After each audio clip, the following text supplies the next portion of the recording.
दोस्तों नमस्कार, जय हिंद। स्वागत है आप सभी का एक और नए वीडियो में। गौरव भाई, आपका भी स्वागत है भाई। नमस्कार दोस्तों, जय हिंद। तो गौरव भाई, खबर तो यार मतलब अजीब सा खेल चल रहा है। कभी कभी ऐसा लगता है कि बीच में कहीं ये पाकिस्तान कुछ खेल कर रहा है, ऐसा लग रहा है सर। ये ट्रम्प कुछ और बोल रहा होता है, ईरान वाले कुछ और बोल रहे होते हैं। आपको पिछली बार भी पता होगा, इस्लामाबाद में जो टॉक हुआ उसमें भी यही कुछ ऐसे ही दिखाया। नहीं, उससे पहले पाकिस्तान ने दिए ईरान के ये मतलब शर्तें हैं, उधर से अमेरिका की शर्तें अलग। मतलब अजीब टाइप का मतलब खेल चल रहा है। ईरान व्हाइट कुछ बोल रहा है, अमेरिका कुछ बोल रहा है। ये व्हाइट क्या हाउस चल ने रहा कहा था कि ये तो है? बेकार की शर्तें हैं, हमने तो कूड़ेदान, ट्रम्प ने इसको कूड़ेदान में फेंक दिया। हाँ, अब उधर से ईरान बोल रहा है कि नहीं नहीं, बकवास कर रहा है ये ट्रम्प, जो ट्वीट कर रहा है ये बकवास कर रहा है। लेकिन ये हाँ। पाकिस्तानी है, फालतू के उछले जा रहे हैं पाकिस्तानी। अरे देखो, हमने तो ये कर दिया, वो हो गया। अब आज की वीडियो में ताड़ है, आई मीन ताड़ साहब है। उनका देखना भाई साहब, वो कुछ ज्यादा ही मतलब आपको पता है चाटने वाला है। तो चाटुकार है तो चाटेगा भाई, दबा के चाटेगा ट्रम्प की। और ऐसे ही चाट रहा है वो, आप देखना इस वीडियो में मजा आएगा। साथ में इनकी दिखाएंगे, इनकी एक्चुअली जो औकात है पाकिस्तानियों की, वो भी दिखाएंगे कि हुआ क्या है। ओके, तो चलते हैं पहले वीडियो की तरफ, भाई लोगों को एंटरटेन कराते हैं। ओके भाई लोग, वीडियो चलो। पसंद आए लाइक शेयर एंड चैनल को सब्सक्राइब जरूर कर लेना। चलो और भाई, लेट्स गो। साजिद तारड़ साहब, बहुत शुक्रिया आपके वक्त का। आज का दिन वैसे तो मेरा ख्याल है कि एक बहुत बड़ी अचीवमेंट है पाकिस्तान के लिए कि ईरान को आमादा किया गया, फिर आबनाए हुर्मुज़ जो ईरान ने खोली है। इस सारे मामले पर भी कमेंट कीजिएगा, लेकिन अब पूरी दुनिया की नज़रें सदर ट्रंप पर भी हैं कि वो पाकिस्तान कब आ रहे हैं, इस पर भी हमारी रहनुमाई कीजिएगा। सबसे पहले तो मैं इस पे बताना ये चाहूंगा कि इन हालात में हमारे फील्ड मार्शल साहब का तेहरान जाना, जो कि इस वक्त हालते जंग में था, एक तो इस वक्त सारी दुनिया उसको सहरा रही है कि इतने खतरनाक माहौल में जाना वहां पे, मैं समझता हूं कि बड़ी दिलेरी और बड़े दिल गुर्दे की बात है ये। और दूसरा, मैंने आज से तकरीबन 4-5 दिन पहले भी कहा था कि रिपब्लिकन जो सर्कल है, जो डोनाल्ड ट्रंप साहब के खास साथी हैं, वो मुसलसल मशवरा दे रहे थे कि this is the deal of the century, और इसको आप प्लीज इसको ग्लोरीफाई करें, इसको मिड टर्म इलेक्शंस के लिए इस्तेमाल करें। और देखें, ना सिर्फ प्रेसिडेंट ट्रंप प्रोग्राम बना रहे हैं, पाकिस्तान के 10 से ज्यादा मुमालिक के सदूर वज़ीर आज़म और जो दूसरे फरमा रवा है वो आ रहे हैं। और मैं समझता हूं कि इस रीजन में प्रॉस्पेरिटी आएगी। बिलखसूस मेरा वतन अजीज जो है इससे मुस्तफीद होगा। आपको सस्ता पेट्रोल मिलेगा, आपकी जो गैस लाइन की पाइप रुकी है वो आएगी यहाँ पे। हमारे हुनरमंद जो है वो ईरान जाएंगे, माजी में भी जाते रहे हैं। अच्छा चौधरी साहब ये फरमाइएगा कि प्रेसिडेंट ट्रंप के दौरा पाकिस्तान। चौधरी साहब क्यों बोल रहे? चौधरी साहब यूं फरमाइएगा। ये बार बार ये इसको चौधरी बोलता, पता नहीं क्यों चौधरी बोलता है इसको। तो चौधरी है यार, ये साला सरनेम। अच्छा, ये वाला क्लिप ना डीसी में सेव करके रखूंगा ना। मतलब फ्री पेट्रोल मिलेंगे, 10 जो है 10 देशों के प्राइम मिनिस्टर पाकिस्तान आ रहे हैं, ये मैं सेव करके रखूंगा दोस्तों इस क्लिप को। हाँ, बाद में भी मटेरियल में काम आएगा। के हवाले से ये खबरें थी कि प्रेसिडेंट ट्रंप की कुछ शराइत हैं जो अब आहिस्ता आहिस्ता पूरी हो गई हैं। कोई शर्त ऐसी तो नहीं कि जो अभी रह गई हो? मेरे ख्याल में काफी हद तक, मुझे अभी याद है इमरान साहब कि मैंने आपके प्रोग्राम में शायद कहा था कि 15 में से 14 के करीब जो है, या 13 के करीब शर्तें जो है वो तय हो चुकी हैं। आबनाए हरमूज रह चुका था और यूरेनियम एनरिचमेंट का मसला था। लेकिन मेरे ख्याल में आपकी सियासी और अस्करी जो क़यादत है, माशाल्लाह, उसने भी भरपूर उसमें मीडिएटर का जो फर्ज अदा किया, और सारी की सारी तय हो चुकी हैं। जैसे ये फरमाइएगा कि आप क्या समझते हैं कि जितना प्रेसिडेंट ट्रंप इस वक्त पाकिस्तानी वजीर आज़म और फील्ड मार्शल से खुश नज़र आते हैं, और जिस तरह से वो बरमला इसका बार बार इजहार भी करते हैं, तो आप क्या समझते हैं कि पाकिस्तान को मुस्तकबिल में इससे क्या फ़ायदा होगा? क्या पाकिस्तान की इकॉनमी को भी इससे फ़ायदा होगा? देखिए, उसका पहला फायदा तो मैं आपको अभी बता देना चाहता हूं।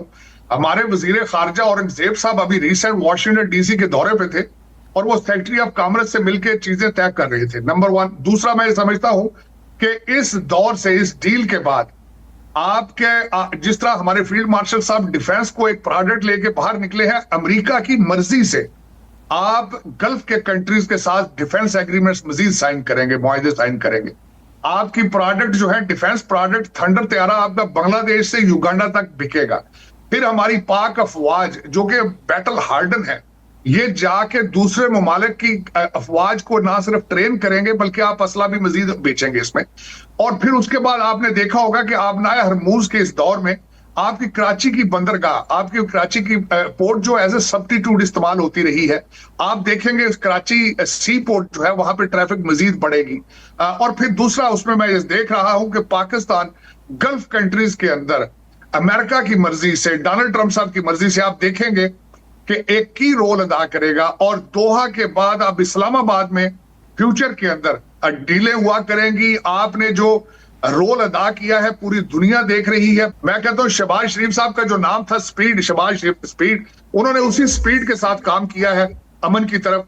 इसमें स्पॉयलर्स जरूर होंगे, आपका पड़ोसी इस वक्त बहुत बुरे हालात हैं और कुछ बच्चे आपके जो एक्स पाकिस्तानी हैं इस वक्त इंडिया की जबान बोल रहे हैं, बाहर से बैठ के उनको बहुत तकलीफ है। स्पॉइलर वो खड़े करने की कोशिश करेंगे, लेकिन मेरे ख्याल में पाकिस्तान की हाँ, क्या बोलना चाह रहे थे? कुछ बोलना चाह रहे थे? नहीं, मैं ये बोलना चाह रहा था कि मतलब अभी कुछ टाइम पहले पाकिस्तानी कह रहे थे कि दुबई भी, कराची दुबई बन जाएगा। अब ये कह रहा है कतर भी बन जाएगा, दोहा मतलब अगला दोहा जो है वो पाकिस्तान है। लेकिन आपने सुना इसकी बातें कि JF-17 थंडर बांग्लादेश से लेके युगांडा, मतलब ये युगांडा टाइप के देश ही खरीदेंगे। वो तो इसने मतलब औकात दिखा दी पाकिस्तान की ना, ये तो औकात दिखा दी ना। कोई बड़े देश का नाम नहीं लिया, कोई बड़े देश का। आजकल मतलब कल परसों ये ले रहे थे सऊदी अरब का भी नाम लेना भूल गए ये लोग। यार एक बात बताओ, अभी 6 महीने पहले हो गए, 6 महीने हो गए कि नहीं हो गए? अब तो 6 महीने आई थिंक हो गए हैं। हाँ, जब इसके ख्वाजा आसिफ ने और इन लोगों ने कहा कि मतलब हर दिन एक जहाज बेच रहे थे, हर दिन एक जहाज का डील हो रहा था इनका, JF-17 का, ठीक है। और IMF का कर्ज चुका रहे थे भी, जो कह रहा था ना कि औरंगजेब साहब जो हमारे बैठे हुए अमेरिका में। बताता हूँ क्या खबर आई है। खबर ये आ रही है सर कि $1.2 बिलियन का पाकिस्तान को IMF से एक और कर्जा मिलने जा रहा है। अरे वो चीज छोड़ो। और दूसरा आपने सुना JF-17 थंडर बिकेगा अमेरिका की मर्जी से। हाँ, अरे बिल्कुल। आपने सुना क्या बोला इसने? वो चाइनीज जहाज अमेरिका की मर्जी से बिकेगा, अमेरिका की मर्जी से बिकेगा। हाँ, अरे ये वाला क्लिप जो है भयंकर मीम मटेरियल है, बढ़िया है, ठीक है। ये जितना खुश हो रहे हैं बहुत बहुत अच्छी बात है, वेरी गुड। चलिए, तरक्की को अब रोका नहीं जा सकता। पाकिस्तान के किरदार को ना सिर्फ अमरीकी इत्तेहादी बल्कि बड़ी कुव्वतें इस वक्त पाकिस्तान के किरदार को सराह रही हैं और पाकिस्तान की तारीफ कर रही हैं। सर ये बताइएगा, जिस तरह से JD वैंस जब पाकिस्तान आए, इस्लामाबाद में एक बड़ा सेशन हुआ, 21 से 24 घंटे का एक तवील सेशन था जो ईरान अमेरिका के दरमियान हुआ, तो सर तब भी खबरें आ रही थी कि बहुत सारी चीज़ें तब सेटल हो चुकी थी। इवन ईरानी सियासी क़यादत की जानिब से भी कहा गया कि हम लोग बिल्कुल डील के करीब थे, लेकिन उस वक्त अनाउंसमेंट नहीं उस तरह से की गई। लेकिन अब जिस तरह से मामला नजर आ रहे हैं, तो क्या लगता है ये भी एक नोशन, एक ख्याल पाया जा रहा है कि सदर ट्रंप चाहते हैं कि ये जंगबंदी वो खुद करें, वो क्रेडिट लेना चाहते हैं, इस वजह से JD वैंस के जरिए उन्होंने इस तमाम तर मामले को हल नहीं उस तरह से होने दिया या उस तरह से कोई बड़ी अनाउंसमेंट नहीं की।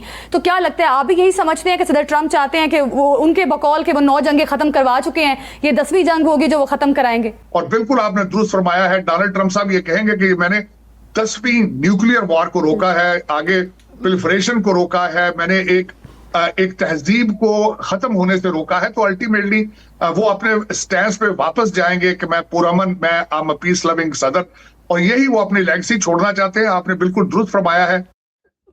तो डोनाल्ड ट्रंप का भी मसला ये है कि डोनाल्ड ट्रंप बार बार फेस सेविंग के चक्कर में कोई ना कोई ऐसा स्टेटमेंट दे देते हैं जो उनके गले पड़ जाता है। पहले देखें इन लोगों ने किया क्या, फिर बाकर कालीबाफ जो मुज़ाकरात कमेटी के हेड हैं ईरान की जानिब से, उन्होंने सारी चीज़ें खोलकर सामने रख दी और डोनाल्ड ट्रंप के साथ झूठ उन्होंने 1 घंटे में पकड़े। तो थोड़ी देर पहले बाकर कालीबाफ जो स्पीकर हैं ईरान के और उसके साथ साथ वो मुज़ाकराती कमेटी के हेड भी हैं, उन्होंने डोनाल्ड ट्रंप का सारा चट्टा कट्टा खोल दिया अपने ट्वीट के ऊपर और एक स्टेटमेंट भी जारी कर दिया, जबकि ईरानी वज़ारत ख़ारजा ने भी एक स्टेटमेंट इस बारे में जारी कर दिया है। डोनाल्ड ट्रंप ने एक दावा यह भी किया कि ईरान अपनी अफसूदा शुदा यूरेनियम, यानी वो यूरेनियम जिसका वजन लगभग 450 किलो है, और वो यूरेनियम जो 60% तक अफसूदा हो चुकी है, यानी उसको एटमी मवाद बनाने के लिए या एटमी धमाका करने के लिए या एटमी तजर्बा करने के लिए चंद दिनों में इस काबिल बनाया जा सकता है अगर ईरान कोशिश करे तो। डोनाल्ड ट्रंप ने यह दावा किया कि वो अमेरिका के हवाले कर देगा ईरान। अब पूरी दुनिया में इस पे खबरें चलना शुरू हो गई। बाकर कालिबाफ ये कहते हैं कि अमेरिका के या अमेरिकी सदर के जो हालिया बयानात हैं उस पर उन्होंने शदीद रद्द-ए-अमल देते हुए कहा कि अमेरिकी सदर की जानिब से 1 घंटे में किए गए 7 दावे सरासर गलत और गुमराहकुन हैं।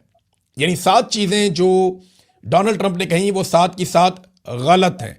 उन्होंने एक एक करके उन चीजों के ऊपर बताया। फिर उन्होंने ये भी कहा कि हमारी जो वजारत खारजा है उसका जो बयान है या इंटरव्यू है उसको आप पढ़ लें, आप गुमराह होने से बच जाएंगे, ईरानी मौक़िफ़ आपको वहां पे मिल जाएगा। उन्होंने कहा जी कि अमेरिका झूठे बयानिए के जरिए जंग में कामयाबी हासिल नहीं कर सकता और ना ही मुज़ाकरात में किसी नतीजे पे ऐसे वो पहुंच सकेगा। उनके मुताबिक ईरान के खिलाफ अगर मुहासरा जारी रखा गया तो आबनाए हुर्मुज़ खुली नहीं रहेगी। यह है जी सबसे इंपॉर्टेंट बात। डोनाल्ड ट्रंप ने कहा था कि आबनाए हुर्मुज़ खुल गई है, जबकि अमेरिका का ब्लॉकेज जो ईरान के हवाले से है वो जारी रहेगा। तो इस पे ईरान ने कह दिया जी अगर आपका ब्लॉकेज जारी रहेगा तो फिर आबनाए हुर्मुज़ भी नहीं खुली है, तो अब अमेरिका को पहले ब्लॉकेज खत्म करना पड़ेगा। डोनाल्ड ट्रंप ऐसा आदमी है, वो सुबह अनाउंस कर सकता है, यानी वो आज के दिन में अनाउंस कर सकता है कि जी मैं ब्लॉकेज खत्म कर रहा हूं, आपने हुर्मुज़ भी खुली हुई है, अब ब्लॉकेज रखने की जरूरत कोई नहीं है, तो वो फेस सेविंग लेने की कोशिश करेगा। दूसरी जो सबसे बड़ी चीज है जो अमेरिका के लिए एक वॉर ट्रॉफी है कि जनाब ये हमने जीतना है हर हाल में, वो है कि वो यूरेनियम लेकर चले जाएं, जो एनरिच्ड यूरेनियम है वो उसको वहां से ले जाएं। अब इसके ऊपर जो स्टेटमेंट है वो मैं आपको पढ़ के सुना देता हूं ताकि ज्यादा क्लैरिटी आ जाए। वो जो स्टेटमेंट है इसके अंदर जिसका लिंक शेयर किया है बाकर कालिबाफ ने, वो स्टेटमेंट ये कहती है कि Iran enriched uranium is not going to be transferred anywhere under any circumstances, कि ईरान की जो अफसूदा यूरेनियम है वो किसी भी सूरत में किसी भी जगह पे कहीं भी ट्रांसफर नहीं की जा रही, उसको मुल्क से बाहर नहीं भिजवाया जाएगा। और ये जो अगला जुमला है ना, इस पे है सारा जोर। उसमें वो कहते हैं कि just as Iranian soil is sacred so is enriched uranium. वो कहते हैं जैसे हमारे लिए ईरानी सरजमीन मुकद्दस है वैसे ही ये यूरेनियम भी हमारे लिए है। यानी ये यूरेनियम हमारे लिए ऐसे ही मुकद्दस है जैसे ईरानी सरजमीन हमारे लिए मुकद्दस है। सारी पोल तो खोल दी टार की। लेकिन यार हाँ यार ये सब जलते होंगे यार डीसी, लेकिन बात टार की सही है, सारी शर्तें जो है वो पूरी हो गई है भाई। कौन जलता है? मतलब ईरान के वो सब मतलब फॉरेन मिनिस्ट्री वगैरह सब जलते हैं, सब जलते हैं भाई, वो सारी शर्तें पूरी हो गई है भाई साहब। अच्छा सारे अच्छा एक तो चीज देखो ना, देखो बता शर्तें कैसे पूरी हुई है। पहले बात हुई कि रेजिम चेंज करना ईरान के अंदर में, ठीक है, वो ना हो सका। उसके बाद बातें आ गई यूरेनियम। अब जो ट्रंप ने कल लगभग 1 घंटे में 8-9 ट्वीटें मारी हैं, ठीक है, उसमें सबसे बड़ा ट्वीट था कि भाई जो डस्ट में मिल गया है ईरान का यूरेनियम उसको हम कलेक्ट करेंगे ईरान की मदद से और उसको अमेरिका लेके आएंगे। ईरान ने मना कर दिया। ईरान ने बोला है कि हाँ, ईरान ने बोला घंटा, ठीक है। अब एक बात बताओ डीसी, अब अगर ईरान के ऊपर से मान लेते हैं ईरान के ऊपर से सारे सैंक्शन हट गए, ठीक है, उसके बाद गल्फ कंट्री का क्या बनेगा? फिर गल्फ कंट्री बोलेंगे साला सबसे ज्यादा मार हमें पड़ी है भाई साहब, हैं? ईरान के ऊपर सैंक्शन हट गया, पैसे बनाएगा ईरान है, हमें क्या मिला? और दूसरा ये भी देखा सर आपने, ईरान ने बोला है कि स्टेट ऑफ हॉर्मुज खोला जाएगा लेकिन कंट्रोल में हमारे में रहेगा। हाँ बोला है ना भाई, मेन ये तो डीसी बाकी मान लेंगे, इस चीज को मान लेंगे वो लोग। और इजराइल मान लेगा कि ईरान तरक्की करे उसी रेजिम के साथ में। क्योंकि अगर रेजिम चेंज होता, अगर प्रो अमेरिका या प्रो इजराइल रेजिम आता ईरान के अंदर में, तो चलो मान सकते थे कि हाँ डेवलपमेंट हो जाएगा, बढ़ जाएंगे, क्योंकि इजराइल की मदद है, अमेरिका भी सपोर्ट में है ईरान का। लेकिन इसी रेजिम के साथ में अब कैसे ईरान को आगे बढ़ते हुए दिखेगा इजराइल और गल्फ कंट्री? और फायदा किसको होगा? चीन तो फायदा उठाएगा ना फिर, अगर सारे सैंक्शन हटेंगे तो। हाँ, हालांकि फायदा इंडिया को भी है, इंडिया को भी फायदा होगा। लेकिन क्या ये काम गल्फ कंट्रीज होते हुए देख सकते हैं डीसी? कहां शर्तें मनी है, कहां बात बना है? ट्रम्प जो कह रहा है कुछ और, ईरान कह रहा है कुछ और। मैं आपको बता रहा हूँ सर, ये बीच में पाकिस्तान कुछ गड़बड़ कर रहा है, ये खेल कर रहा है पाकिस्तान, ये अपना कुछ फायदा उठाने के चक्कर में मुझे लग रहा है ये ईरान को करवाना चाह रहा है। समझ रहे हो आप? ये ईरान को करवाना चाह रहा है। हाँ, ये चाह रहा है कि जंग वंग फिर से हो जाए और इसी में जंग हो जाए, ट्रम्प पीछे ना हटे, ट्रम्प ईरान को पेले, ये चाह रहा है। मुझे लग रहा है ये गलत मैसेज दे रहा है भाई साहब वहां पे हाँ। अमेरिका जाके। अच्छा दूसरी बात देखो, ट्रम्प ताऊ जो है वो अमेरिकन को भी लाहौरी चूरन चटा रहे। भाई ये लाहौरी चूरन चटा नहीं तो हुआ और क्या हुआ जो ट्वीट पहले कर तो रहा है। यासिन मुनी ने ट्रम्प को चटाया, ट्रम्प ये को मजा आ मतलब गया क्या उसमें, अरे यार बड़ा मजेदार मसाला है ये, तो मुझे बड़ा मजेदार और भी चाहिए, अपने अपने लोगों को चटाऊंगा यार मैं से, अब उनको चटा हाँ रहा है। ट्वीट देखो ना कितने कितने अजीब। भाई कोई बात पे एक अंडरस्टैंडिंग तो दिखे कि हाँ ईरान चलो ये बात कह रहा है, यही बात ट्रम्प भी कह रहा है, अमेरिका भी कह रहा है, बट कोई बीच में कुछ है ही नहीं, कोई लेन देन नहीं है आपस में यार। और दूसरी बात, ये पाकिस्तानी जो टार वाली वीडियो में जो एंकर बोल रही थी क्या, मतलब डोनाल्ड ट्रम्प खुद अनाउंसमेंट करना चाहते हैं, खुद वो बोलेंगे हाँ। कि मैंने 10वीं जंग को रुकवा दिया। अभी साला जंग कौन कर रहा था फिर ईरान के साथ में? अपनी जंग रुकवाइए, खुद ही रुको मतलब कुछ भी यार, कुछ भी। मैं किसी को पेल के, मैं किसी को ठोक दूं, आदमी को मैं यहाँ पे पीट के आ जाता हूँ, किसी पड़ोसी को पीट के आके फिर बाद में जंग रुकवा के मैं दुनिया में बोलता फिरूंगा अब मैंने रुकवाई ये लड़ाई। अजीब और बात है डीसी यार ये। जाहिलपना का, बेशर्मी का हद देखो यार। इसी ये अभी ये ईरान पे रो रहे थे पूरे टाइम की बच्चियों को मार दिया वहां पे। किसने मारा था भाई? किसने मारा था? अमेरिका। अमेरिका ने बम गिराया था ना, इसराइल ने तो नहीं गिराया था वो बम। वो बम अमेरिका ने गिराया था। अमेरिका ने गिराया था और इसी ट्रम्प को पीस लविंग कह रही है ये बैठ के यहाँ पे। बेशर्मी का हद ठीक है, देखो। बढ़िया। ये पाकिस्तानी है सर, ये खुद चाहते हैं सर, ये खुद चाहते हैं, बात समझा करो, खुद चाहते हैं कि ईरान ये कभी बिल्कुल एटम बम ना बना पाए, ये चाहते हैं सर। बिल्कुल, ये तो और 100% है। ये भी नहीं पाकिस्तान चाहेंगे तो, कि इनके पड़ोस हाँ का कोई भी देश तरक्की करे, ये भी नहीं चाहेंगे सर। हाँ बिल्कुल, ये दोनों बातें डीसी तुम्हारी 100% करेक्ट है। एटम बम तो भाई अगर बना लिया ईरान ने तो इनका तो पूरा का पूरा नैरेटिव जो इन्होंने चूर्ण चटाया है वो पूरा खत्म हो जाएगा, पूरा खत्म हो जाएगा। ठीक है, तो ये बिल्कुल नहीं चाहेंगे। तरक्की वाली बात है, बिल्कुल सही है, तरक्की बिल्कुल नहीं चाहेंगे ईरान तरक्की करे, बिल्कुल। वही बात सर, ये चाहते हैं कि हमारा ग्वादर पोर्ट बने, इसका चाबार पोर्ट ना हाँ, बन जाए। कराची वाला ईरान पोर्ट का, हो गया, ग्वादर पोर्ट हो गया, चाबार फ्लॉप हो जाए, वहां जंग छिड़ा हाँ, रहे, ये चाहते हैं चाबार सब। फ्लॉप हो जाए, यही चाहते हैं सर। अगर चाबार बन जाएगा तो पाकिस्तान पाकिस्तान ने को कोई नहीं पूछेगा। पाकिस्तान ने कभी पैसे शांति से कमाए नहीं है। इनके जनरल्स, पाकिस्तान का आवाम करो छोड़ दो, वो तो घास ही खाएगी आगे जाके, लेकिन इनके जनरल्स हमेशा इन लोगों ने जंग में कूद के पैसे कमाए हैं। वो अभी भी यही काम चाह रहे हैं, इसीलिए ट्रम्प को अलग मैसेज दे रहे हैं। ईरान से बातें कुछ और हो रही है इनकी, यस यस। कोई कोऑर्डिनेशन नहीं है। ओके ओके, बाकी छोड़ते हैं भाई लोगों के ऊपर। भाई लोग आपको जो बोलना हो अपनी राय कमेंट सेक्शन में जरूर देना। वीडियो पसंद आई हो लाइक और शेयर कर देना। मिलते हैं नेक्स्ट वीडियो में। जय हिंद गौरव भाई, जय हिंद सभी भाई लोग। जय हिंद दोस्तों।